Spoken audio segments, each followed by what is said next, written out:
তোমরা আমার লোকে যা করতেছো না আমার আর সহ্য হইতেছে না। তুমি ওই জ্বালা যন্ত্রণা সইতে না পাইরা দেখবে কোনো একদিন আমি সুসাইড করে মরে গেছি, খুশি হইবে তারপর।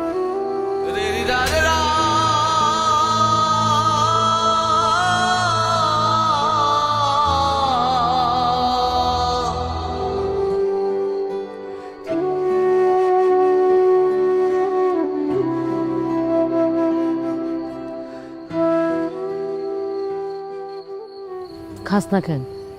খা। একটা বার খোঁজ লইছস যে আমি ভাত খাইছি কিনা? আমি খালি বকাই দেই, খালি বকা জকাই করি, আর করুম না কেন? তোর যে এত লেখাপড়া করাইছি আমাকে কি লাভ হয়েছে কত?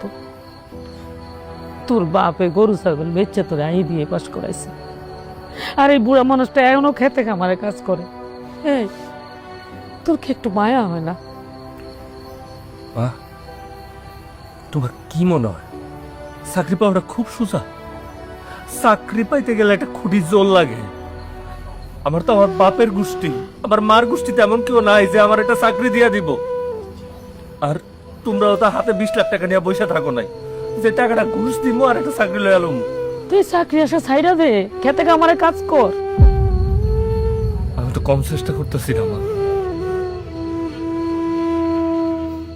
তুই একটা কাজ কর, যে একটা মাই আছে না তোর, এইটা উপহার দেয়, দেখা করস, কথা কস, এই মেয়েটারে বিয়া করিয়া ঘর জামাই চলে যা।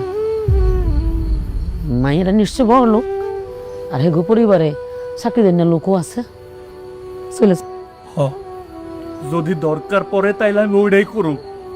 তোমরা আমার লোকে যা করতেছো না আমার আর সহ্য হইতেছে না। তুমি ওই জ্বালা যন্ত্রণা সইতে না পাইরা দেখবে কোনো একদিন আমি সুসাইড করে মরে গেছি, খুশি হইবে তারপর।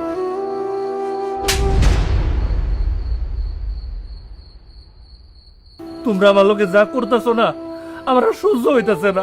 তুমি ওই জ্বালা যন্ত্রণা সইতে না পাইরা দেখবে কোনো একদিন আমি সুসাইড করে মরে গেছি, খুশি হইবে তারপর।